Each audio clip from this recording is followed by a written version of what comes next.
বর্তমান সময়ে সকল স্বৈর শাসন মালিক পক্ষের যারা এই স্বৈরাচারের সঙ্গে আঘাতে লিপ্ত তাদেরকে বুঝিয়ে দিতে হবে মানুষকে কালা কানুন দিয়ে জেলখানায় রেখে লোক দেখিয়ে অধিকার বঞ্চিত করা যাবে না।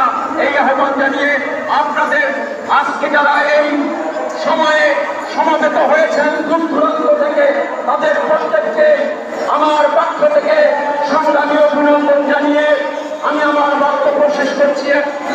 দুনিয়ার মধ্যে রাখো জয় বাংলা, জয় বাংলার মেহনতি মানুষ।